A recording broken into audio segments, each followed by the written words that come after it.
have to really escalate the noise we make so that we'll be heard.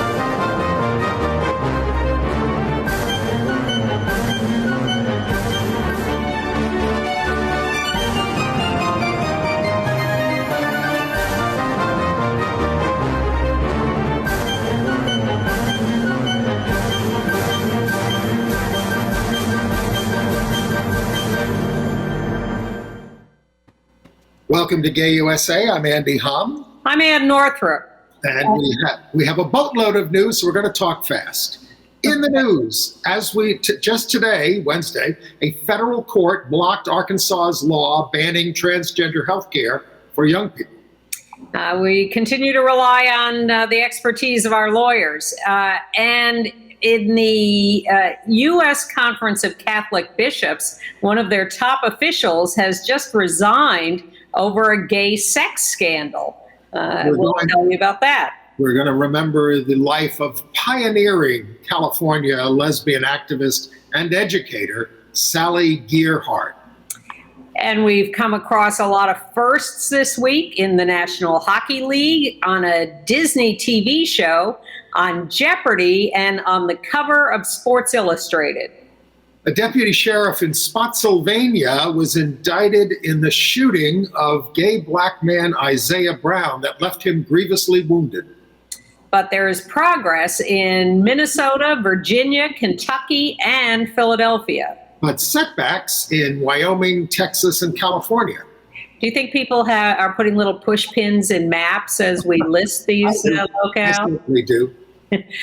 But there is a good big breakthrough in the funding of PrEP for all in the United States. So we'll talk about that too. So we start in Arkansas, where the ACLU went into court on behalf of 4 trans teens, their families, and 2 doctors. And they got a U.S. District Court to issue a bench decision blocking that law from going into effect on July 28th that bars trans health care for young people. Now, this is a similar decision to what we saw in Tennessee recently, where a court blocked a law that the legislature had passed and the governor had signed, mandating signs in restaurants and other businesses about bathroom gender neutral availability. So this is now 2 decisions from lower federal courts saying these laws that you're hearing about that are passing all over the country are discriminatory. And we hope to continue this. Now, of course, the right wing is going to appeal all these decisions and try to get the Supreme Court to overturn them. And these are not final decisions in these cases. These are just injunctions against them going into effect while the cases are being heard. But getting this injunction is a good indication that the court does not like these laws to begin with. Yeah, we do certainly better on that than we do on voting rights. And then we go to the Catholic Church, my old outfit. The top administrator of the U.S. Conference of Catholic Bishops, Monsignor Jeffrey Burrill, B-U-R-R-I-L-L, has resigned after a Catholic media site told the conference that it had access to cell phone data that showed he was a regular user of Grindr and frequented gay bars and bathhouses. He was the general secretary. Now, of course, this isn't shocking that somebody does this in the Catholic hierarchy. 80% of the curia at the Vatican is homosexual, but they're all hypocrites.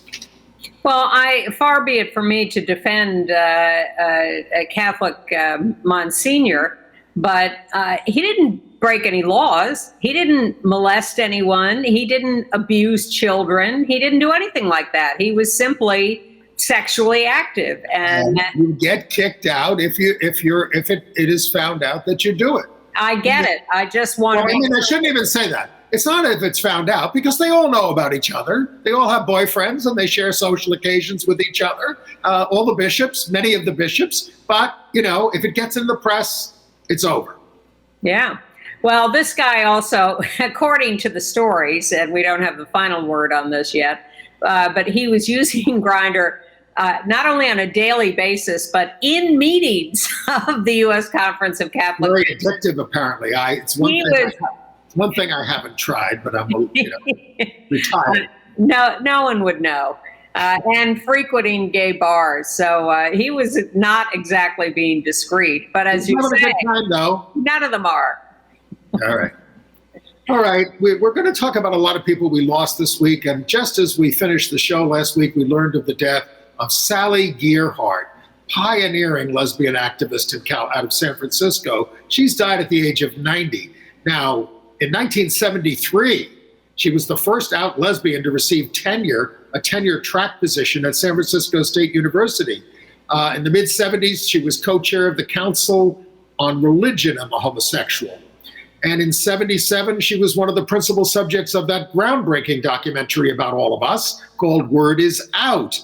But she was probably most famous for her role with Harvey Milk fighting so they were sort of almost like the co-chairs, the mom and pop of the fight against Proposition 6, the Briggs Initiative, an initiative that would have banned gay teachers, and anyone who supported gay rights would have been banned. So we want to show you a clip from those days when they were arguing together, starting with Harvey, then her, of the Briggs Initiative. There are already laws on the books to protect our children. Everybody from superintendent of schools Wilson Rouse to Jerry Brown to newspaper editors across the state agree that indeed we have the laws to protect our children. I was born of heterosexual parents.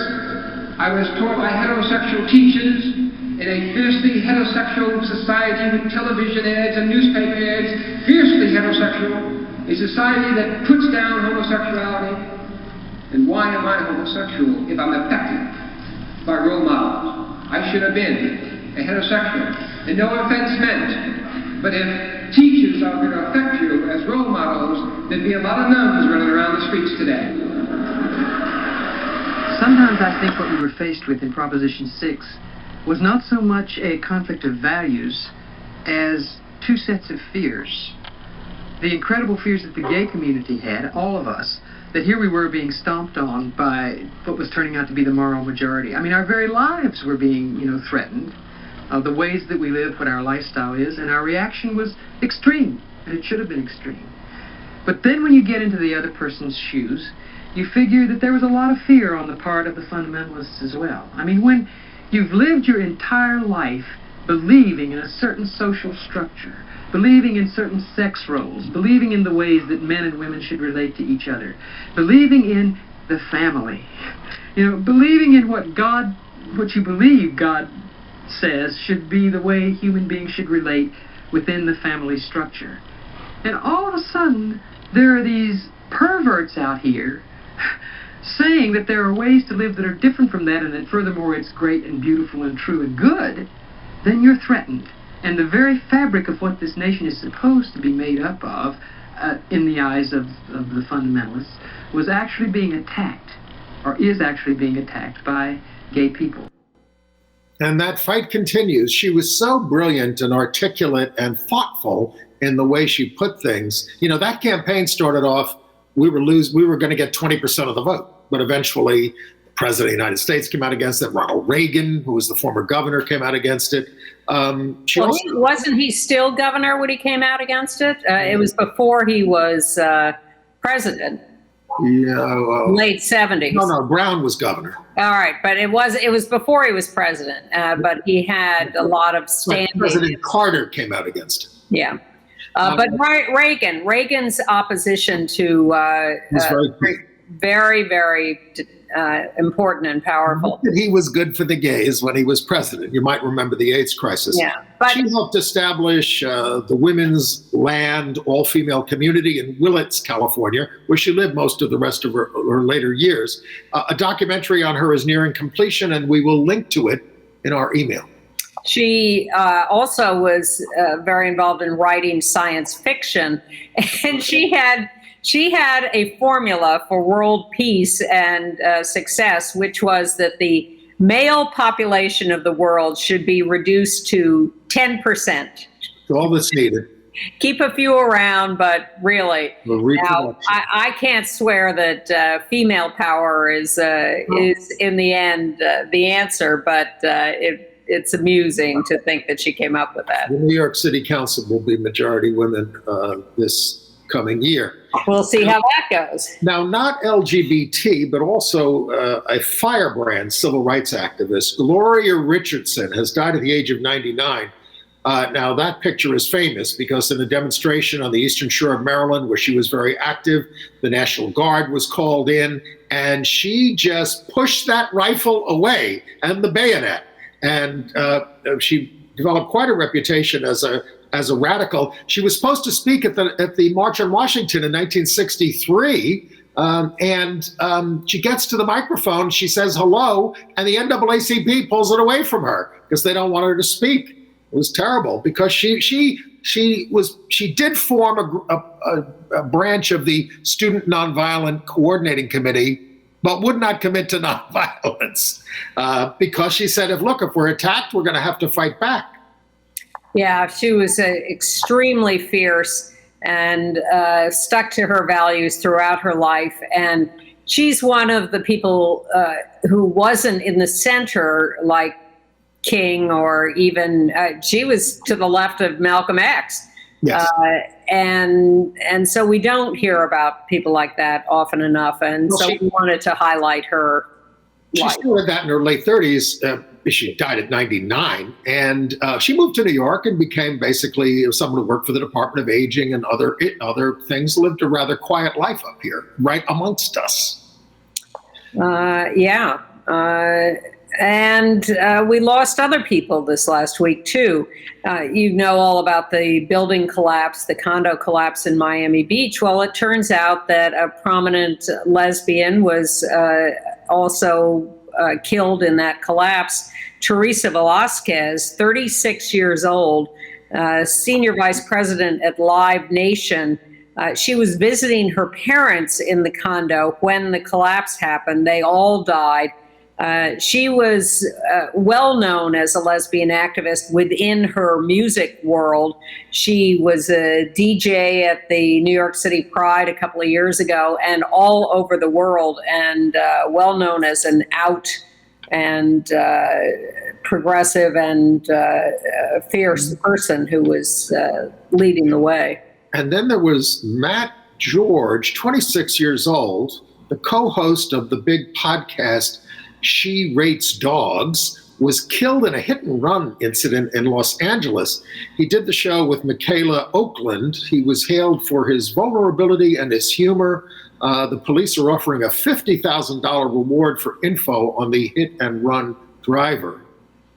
He was very well known and loved for his sort of funny, offbeat dating stories. And I'm struck by the fact that I heard this story. Young guy gets killed in this hit and run, but it took a couple of days before I found buried in a story somewhere that he was gay.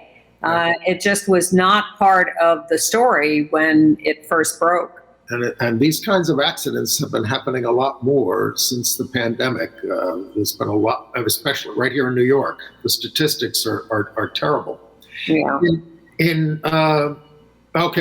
Sort of another death. Philadelphia, the Philly Pride has dissolved, as we told you about Boston. So in Philadelphia, a group of Black and brown LGBTQ plus leaders have gotten together in Philly to plan a new Philadelphia Pride event and maybe a new Pride organization, similar to what Reclaim Pride does here and around the world. They're looking at October and June events.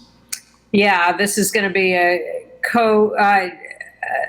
ACT UP Philly, the Philadelphia Trans March, the Disrupt Philly have agreed to support this effort, which will be, as you say, led by Black and brown activists. No cops, Black and brown leadership, accessible to all, welcoming to all, free, and offering HIV education as part of the event. So we look forward to that. And this is a movement that's starting to revert from these corporate extravaganzas back to people's marches that represent and highlight all people and build community.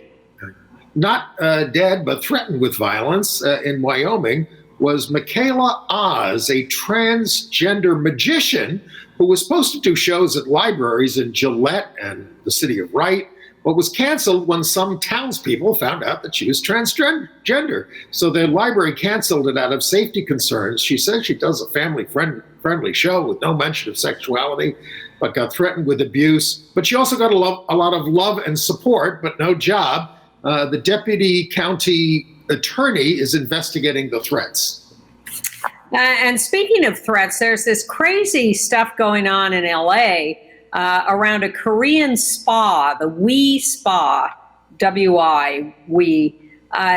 There were rumors that a trans woman had been using the spa and was in the locker rooms, and the right-wingers, the QAnon types, showed up and recorded a video in the lobby of the spa saying, oh, you know, this trans woman's there and this is horrible and this is anti-woman and whatever, with no proof. There's a great question about whether there was anyone actually there. But the WE Spa employees came out and talked to the right-winger on camera and said, look, we are a non-discriminatory facility. We follow the law. We're not allowed to discriminate against anyone. And we welcome everybody in these situations. And trans people who are women are perfectly welcome in the women's spaces. And the right wing has ginned up all this fear and anger, and it has turned into violent QAnon protests at the spa. The police have been there in riot gear, shooting rubber bullets at people at point blank range. There's now a big dispute with whether the cops are overreacting and being inappropriate, and it's just insane out there. As I was going to say, if you haven't noticed, people are out of their minds. But better news from Philadelphia, where now in the new school year, every building will have at least one single stall, gender-neutral restroom. That is good news. And in Montana, in other trans-related news, trans people, along with the ACLU, are filing suit against a new Montana law that requires proof of surgery to change your gender ID. This is really going backwards. Unnecessary and cost prohibitive. Yeah.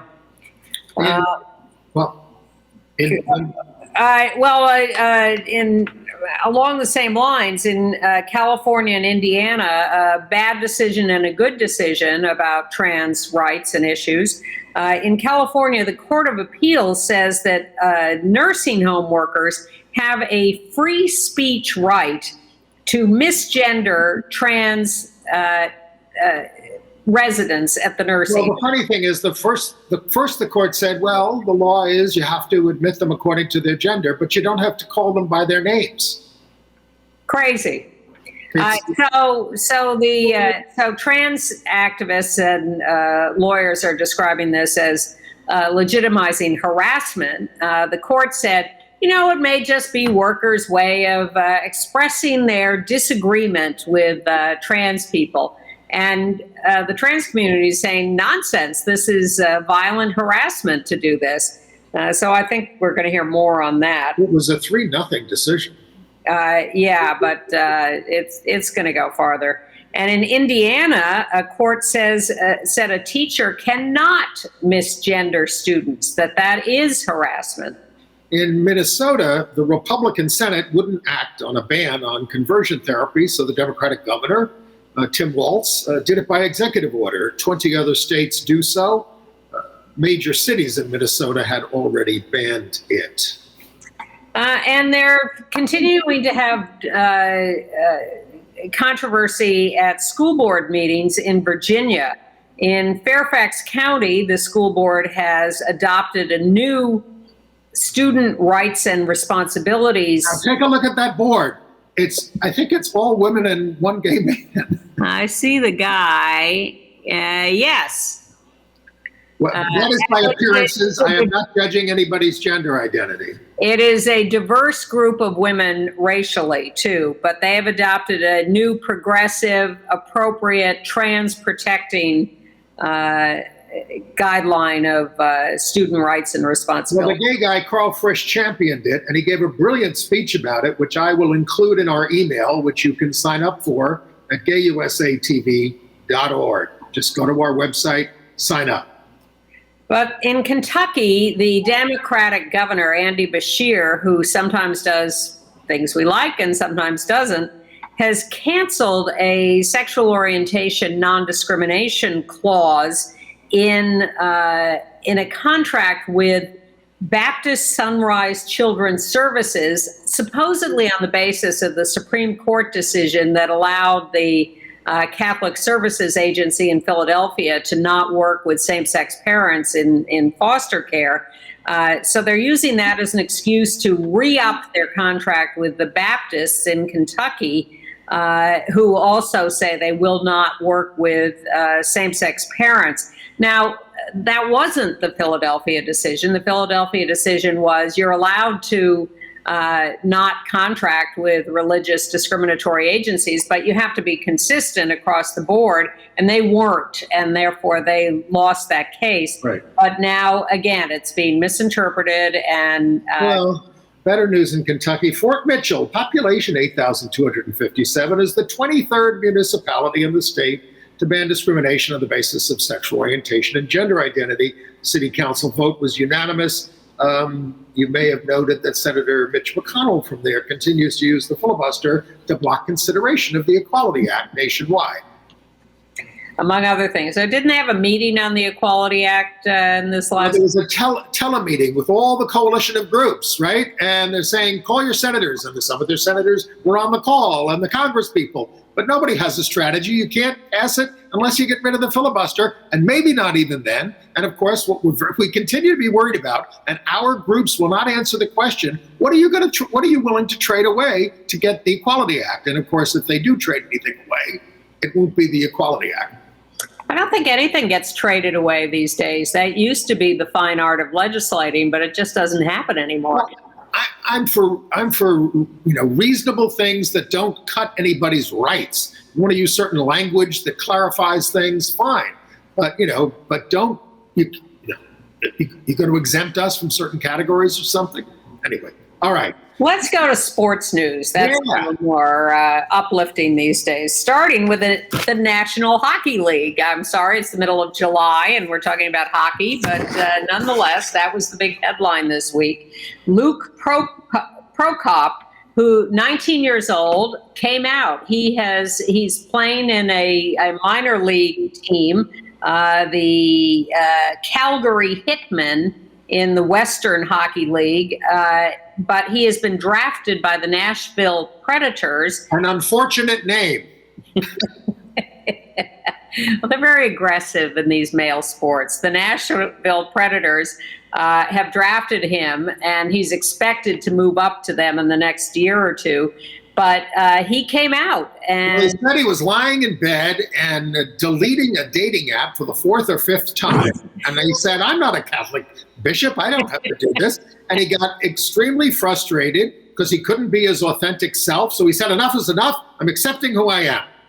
And the love that has been showered on this kid. I just hope he has a positive effect on the state of Tennessee. Well, that would be nice, but he's not there yet. He's still in Canada. He's originally from Edmonton, Alberta, but with any luck, he'll end up eventually in Nashville. And yes, maybe he can have an effect. By the way, as the Olympics are opening, the International Olympic Committee confirmed that they will not be having any problem with Laurel Hubbard, the trans woman from New Zealand, as a contestant in the weightlifting competition. There's not a problem with the Delta variant of the COVID. I heard this morning, they still could cancel the Olympics. Absolutely. They've started. One of the Olympics said that. All right. In Sports Illustrated, the first trans model is on the cover of the swimsuit issue, Lena Bloom. She said, this moment heals a lot of pain. We have waited millions of years to show up as survivors and be seen as full humans. Very nice. Which one next? Sue Bird. Sue Bird, wife of Megan Rapinoe. Sue on the right, Megan on the left. But Sue, who is a basketball player, Megan, of course, is a soccer player. But Sue is on an Olympic U.S. basketball team, and she has been chosen to be one of the flag bearers for the U.S. at, I guess, the opening ceremonies. Yes, and she's the oldest player in the WNBA at the age of 40. Well, still a star. But one of, we've told you there are like 142 out athletes that we know of from around the world in the Olympics. And some of them are couples. And one is engaged softballers, one from Mexico, one from the U.S. On the left, Anissa Ortiz, and on the right, Amanda Chittister from the U.S., Mexican on the left. And they're engaged, but they're competitors against each other in the Olympics. I think there are some riders, horseback riders, who are a couple who are competing, and some others too. Equestrians. Thank you. That's the word I was looking for. In Pittsburgh, the Riverhounds SC soccer team is discontinuing promotions with Chick-fil-A after complaints from a fan group that bases fundraisers for LGBT causes around the team's games. And at Notre Dame in South Bend, Indiana, the students are petitioning against having Chick-fil-A on campus. They say not only are they homophobic, but the food's not that good. It's, of course, not the reputation, never having had a Chick-fil-A sandwich. But Lindsey Graham, up in arms at Notre Dame, potentially canceling Chick-fil-A. Yeah, what a guy. Yeah. In San Francisco, there's a campaign to landmark Gilbert Baker's rainbow flag in Harvey Milk Plaza, which flies there. The Castro Cultural District want a variety of LGBTQ plus flags, and to make it a local option. This is complicated. They say they want to put up other flag poles with other flags, but the Gilbert Baker Foundation, which is our friends Charlie Beal and others who are carrying on the Gilbert legacy, want to just keep the original 8 stripe, or maybe it's the 6 stripe, on the flagpole, and San Francisco wants to mix it up with a variety, and the foundation is objecting. I prefer the mixture, but we'll see. We'll see whether they get other flagpoles to do. There is an online petition about that you can go to if you were so inclined. Okay. Our old pal Joe Exotic, the Tiger King, formerly known as Joe Maldonado Passage, has had his sentence vacated on a technicality. He's the one who's in, you remember the whole series, but he's in jail for trying to hire someone to kill his rival, Carol Barkin. He's there on a 22-year sentence. So the sentence was vacated, but he's still in jail, and they're going to re-sentence him. We'll see whether he gets his sentence reduced. He claims he didn't do it. We'll keep an eye on that. All right. Again, the horrors that transgender people face in this country. Transgender Adalyn Evans was murdered, 24 years old, found dead in Port Arthur, Texas in March. May have been killed in Beaumont. The death is only being ruled suspicious. The family is up in arms and frustrated at the sluggishness of the investigation. She had ties to Houston. And in Suitland, Maryland, Black trans woman Taya Ashton, 20 years old, murdered. Beloved by her family. They were having a memorial this week with a balloon release. Police are investigating that, but we're in the number known trans women murders this year, plus others. We're past 30. We're into the 30s. We don't do enough for transgender people. We told you about Argentina. They're going to set aside 1% of jobs in the federal government for them. But in Ohio, Margie's Closet opened in June, a thrift shop to help trans, non-binary, and gender-expansive people, offering clothing and emotional support. They were featured on Good Morning America. They're on the border between Lakewood and Cleveland. Nice story. Well, you talk about what we need to do. Cornell University has been doing lately something called the What We Know Project, which is some excellent research. You should look that up if you're interested. And their latest report says that BIPOC, Black, Indigenous, people of color, LGBTQ, are twice as likely to face discrimination as white LGBTQ people. They have poorer health situations, economic insecurity, higher suicide rates, and that BIPOC people are 42% of self-identified LGBTQ people and only 32% of straight people. So BIPOC people are a higher percentage, in fact, of LGBTQ people. And of the LGBTQ people in the South, 51% are Black. Well, in Atlanta, go to some crime news here. Police arrested 3 for beating and abusing a 12-year-old for his sexual orientation. This was captured on social media and posted. They have been charged with cruelty to children, and one of them for battery. The child has been placed with Children's Services. In California, in LA, the trial has begun of Ed Buck. It's over now. Is it? No, when you read what the developments are. Well, he's the one who's usually described as a major Democratic donor for years, but he's been in the news for years because he ran a little meth and sex operation at his house where he would seduce mostly gay Black men who were of lower economic status to come to his house, where he would shoot them up with meth and sexually abuse them and then kill them. So he filmed what he was doing on 2,400 videos of his sexual encounters, 1,500 of which include drug use. He faces 9 felony counts, 2 for distribution of drugs, resulting in deaths of Jemai Moore, 26, and Timothy Dean, 35, who were gay Black men. Now, he's being defended by Chris Darden, the famous former prosecutor in the O.J. Simpson trial. Let's hope he's as successful against defending Ed Buck as he was prosecuting O.J. Not. But Darden's explanation is that these guys died of other underlying causes, not the fact that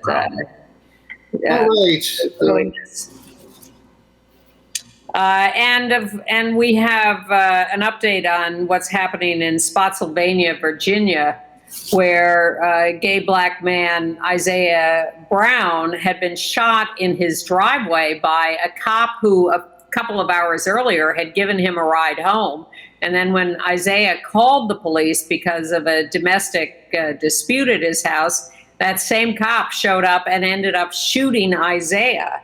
And the cop has now been indicted by a grand jury. We shot him 8 to 10 times. Terrible. And in California, they will allow death certificates to indicate someone as non-binary. And in New York City, there are just more and more reports, especially in Brooklyn and Queens, of anti-LGBTQ violent attacks. I can't even enumerate them. They're coming so fast and furious, but it's what's going on?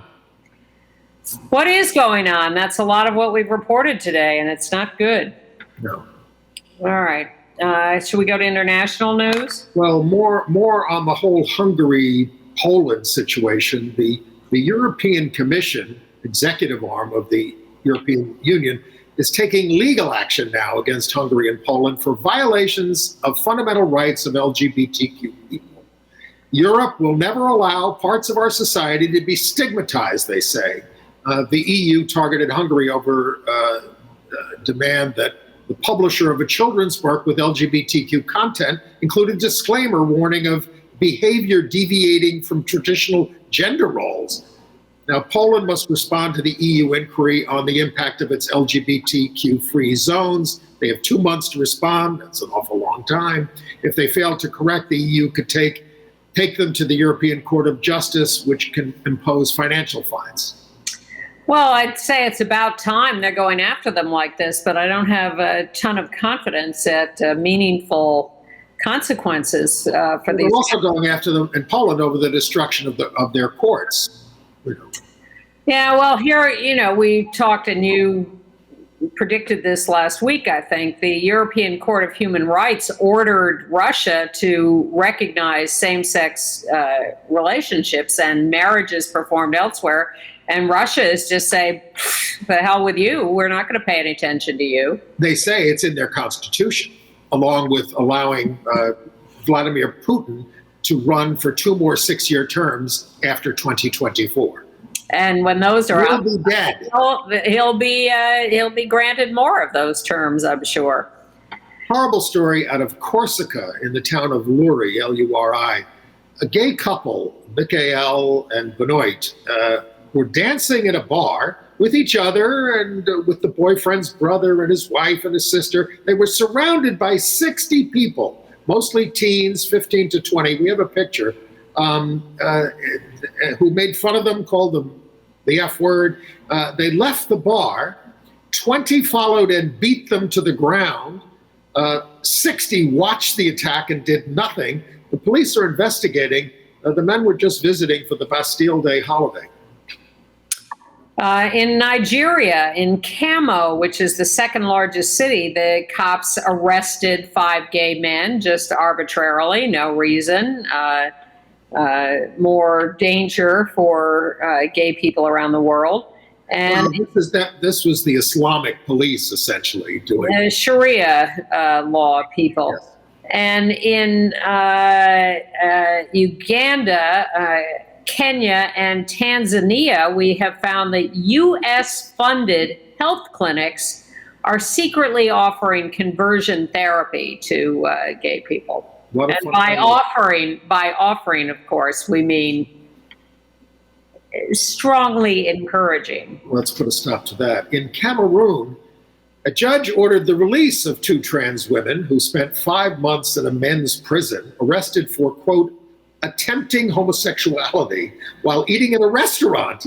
They were eating at lunch outdoors. They were reported solely for wearing clothes that aligned with their gender identity. They were beaten and taunted by police and other inmates, sentenced to 5 years in prison.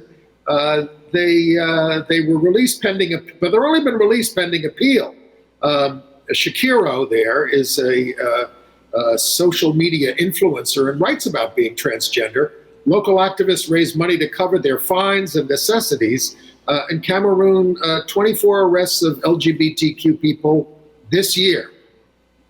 And I don't think we mentioned, correct me if I'm wrong, that in the crackdown, the protests in Cuba in the last couple of weeks and government crackdown, the crackdown included closing the LGBT newspaper and arresting the editor and other LGBT activists. So we're getting caught up in this fight in Cuba too. Right. Here's a complex story from the United Kingdom. A mother is suing a primary school for allegedly forcing her 4-year-old to participate in a pride event at the Heavers Farm School in London. Her name is Izzy Montague, said she could not opt him out despite her Christian objections to pride. Now, the school's head said the event was a celebration of what makes the children proud about themselves or what makes them or their families special. So the word pride is now toxic to the religious right, just like rainbows.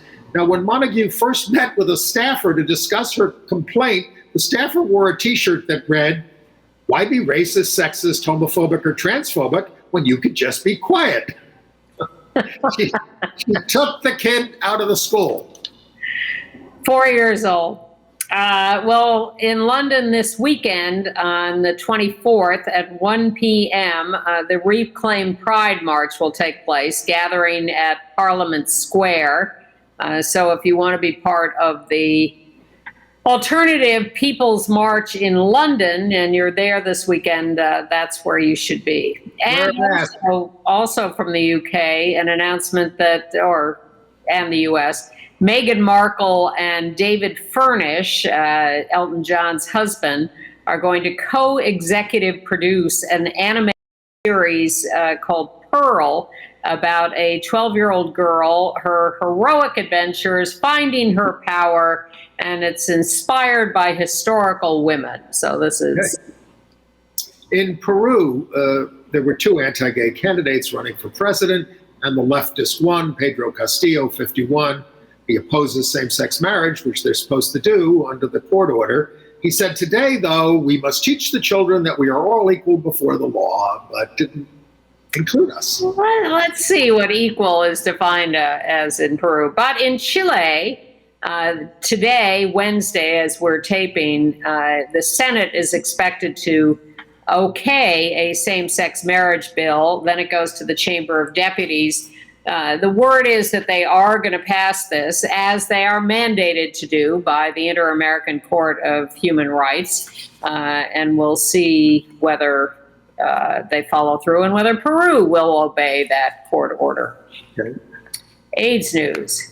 Well, first, in COVID news, there's a report that HIV-positive people, especially older people with living with HIV, are more at risk of death from COVID, that they definitely need the vaccines, maybe boosters of the vaccines, and really quick treatment of their COVID symptoms in ways that perhaps President Trump got, and that they are at risk even if they are on antiviral medications, that their immune systems are vulnerable enough, even if they're on good antiviral meds, that they need really special attention. So if you are living with HIV, please get fully vaccinated and watch your health. And yet all the masks seem to be off among the vaccinated in many places, hitting summer vaccinated tourists in Provincetown and just about everywhere else. As I said, about 8,000 in New York City vaccinated people have gotten breakthrough infections. There was just this huge outbreak there. Dozens of people who went to Provincetown so far are getting, none of the infections are life-threatening, but the people infected can transmit it to others. And this outbreak was noticed around the 4th of July weekend and the crowds that showed up in Provincetown there. Well, we're burying the headline.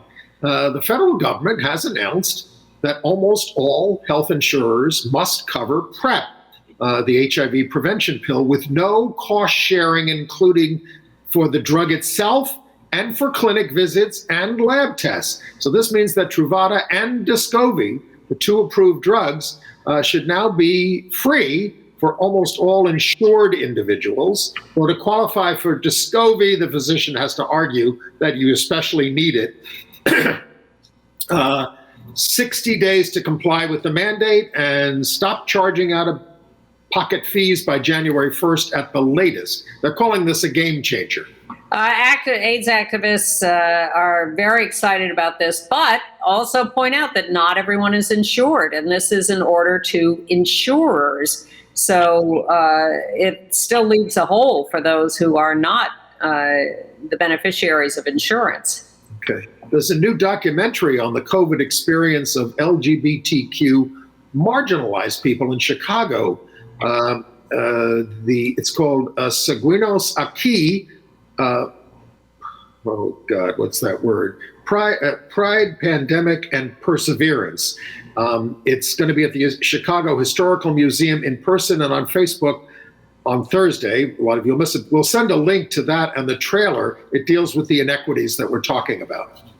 In Missouri, the governor has signed a new modernization bill on HIV criminalization. He did it without telling anyone, because evidently that would be political death in Missouri, which is the epicenter of the COVID epidemic at the moment, because people are not vaccinated. So he's doing this on the sly. So it tweaks some of the law about minor changes about what you're liable for if you have sex as someone who is HIV positive. So an activist said, The bill is trash, but congratulations anyway. Well, all right. There is an ongoing effort to ameliorate these prosecutions of people living with HIV for living their lives, including having a sex life. The laws often do not take into account the actual practices and whether people are having sex safely, whether their partners get infected, who's responsible for what. And the idea of criminalizing this, especially in a day and age when people can live long, healthy lives on medication, is insane. We don't criminalize other diseases. Maybe to get people's attention, we put up a bill to criminalize the transmission of COVID, especially by the non-vaccinated. Put up the bill and let people start arguing about that. Maybe they'd say, oh, maybe this HIV stuff is crazy. You're an optimist, Andy. Well, all right. Entertainment news? Sure. Robin Roberts, I think, is she the first out lesbian to host Jeopardy this week? I know Anderson Cooper did it a few weeks ago. I haven't been following Jeopardy. Okay, but there she was. She's having a good time. Yeah. And there's a new show coming to Amazon online this fall called Tampa Baes, Baes. It's going to be a new lesbian reality series set in Tampa. This is similar to, or the new version of the real L Word from 10 years ago or whenever it was. Personally, I preferred the fictionalized lesbian version of the L Word. The real life lesbian series was not a hit and wasn't very good. I hope the Tampa one is better, but this is the cast there, which might give you an idea of what to look for. 8 episodes in the fall on Amazon. Well, in the realm of fact and fiction, Seb and Carlos, characters on High School Musical, played by Joe Serafini and Frankie Rodriguez, sang the first ever same-sex love song on a Disney show to Seb. Carlos reassuring him that he's not just dating him because he's the only other gay student at the school. Rodriguez and Serafini are a real-life couple. The showrunner is a guy named Tom Federle, an out gay man. The song is called In a Heartbeat, and I like the title of the show, High School Musical, the series. And I will link to the song, it's very short, in our email, which you can sign up for at gayusatv.org. Oh, so Disney does its first same-sex love song and it's short? Well, it's integrated into maybe they're only showing a short segment, but that's what I have online, 30 seconds. Now, you went to something this week that I missed, and I'm jealous. Well, yes, I saw a screening of a wonderful documentary about Brent Nicholson Earl. There he is there in the front. Now, of course, right next to him is the great producer, Ted Snowden, and to his left is our friend Shep Wannon. And nobody's wearing a mask. We were all supposed to be vaccinated. I did wear a mask. Someone's wearing a mask. One person's wearing a mask. I was. I'm behind the camera. Not you. And wait a minute. It's about his historic run. Brent ran around the entire perimeter of the United States, continental U.S., in the mid-1980s to raise consciousness about AIDS. It's called For the Love of Friends. He felt he had to do something. And so he did. He raised funds, he raised consciousness in little towns all across the country, and he almost killed himself. I mean, doing this. He's not in terrific shape right now, but he's smiling in this picture. So watch for it on the LGBTQ film festival circuit. And his organization, the American Run for the End of AIDS area, is still operating, still raising support for people with HIV. Brent is just, first of all, he's one of the nicest guys in the world, and just a hero for his work over decades to support people. And the movie is, of course, it's very moving. It brought back a tremendous amount of memories, and I was verklempt. But It's also hilarious. All of his friends who he got to help him with this, his mother drove the car around the country, his mother, and friends had a Winnebago and they're talking about it, and they can't believe they're doing this. But they do it anyway for him. Yeah. And for AIDS. Yeah. There's a movie opening in New York this week in a theater. I'm sorry these theaters are opening. I enjoy watching these movies at home online.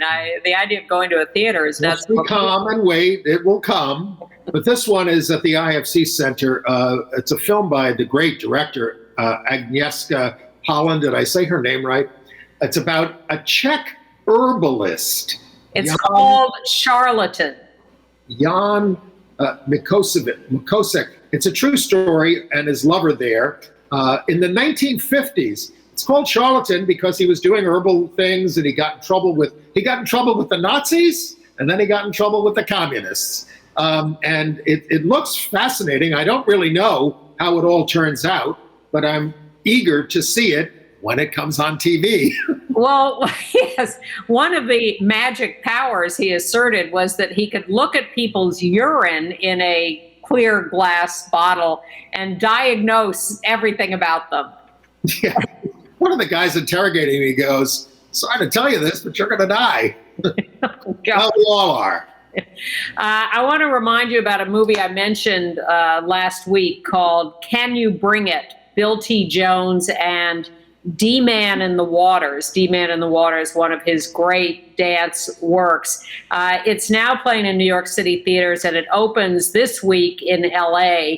And we want to show you the trailer to give you a taste of this. This is not a balletic piece. It's lyrical, but it's athletic. D-Man in the Waters is a piece by Bill T. Jones.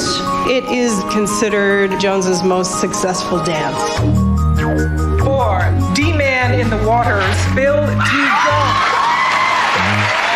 All his movements always had some sort of meaning or task to them, and any emotion that came out, it came out of the movement. The work was play. The play was work. The work was about changing perception. Arnie and I were a couple.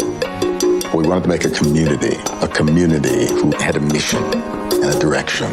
That community thing changed radically when all of a sudden it was, how do we save ourselves? I remember half my phone book had died. Recently, Arnie Zane learned he has AIDS. Did I even see him once cry with frustration to realize that he was not going to beat it?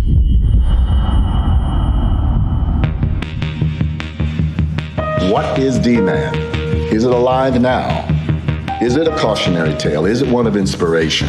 What is our AIDS right now? What are we going through? Your generation isn't doing it. So the 9 of you are going to do it. And you're going to do it each night on that stage.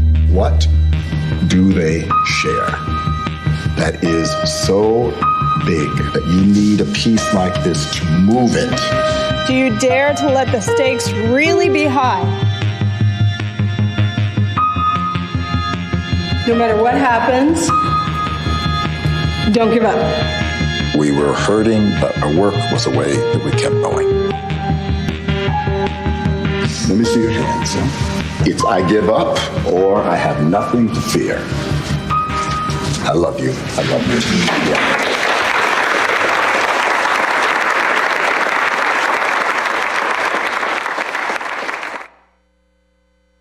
It is a very emotional and moving movie, and it's a very well constructed one. I was quite taken with it in ways I'm not always taken with movies, but it raised a very serious question, which is we had all that emotion and compulsion in the 90s with all that was going on around us, and with AIDS, with LGBT rights, all of that. And it was just forcing us to act and to confront these emotions. And today, if you have a younger generation taking on doing this same piece, do they have the same impulses? Certainly the world should compel them in the same ways, but I'm not sure that same urgency is there. And that's a really tough issue to grapple with. Well, Black Lives Matter, certainly often a youth-driven movement, right?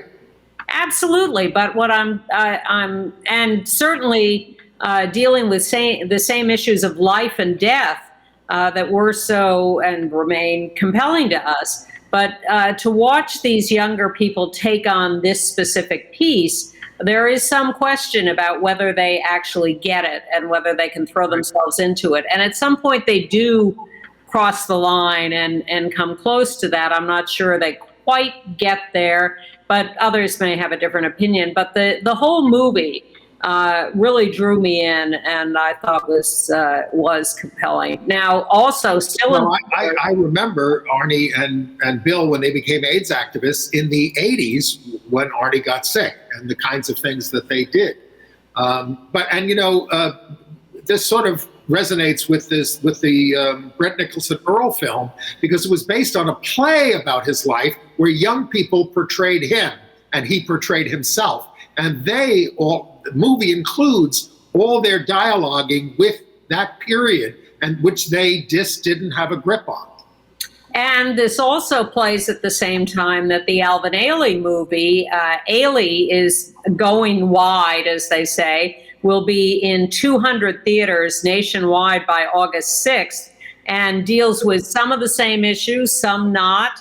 And it's a good compare and contrast thing to watch both the Bill T. Jones movie and the Alvin Ailey movie. Come on, Ann, I know you want to talk about Lil Nas X.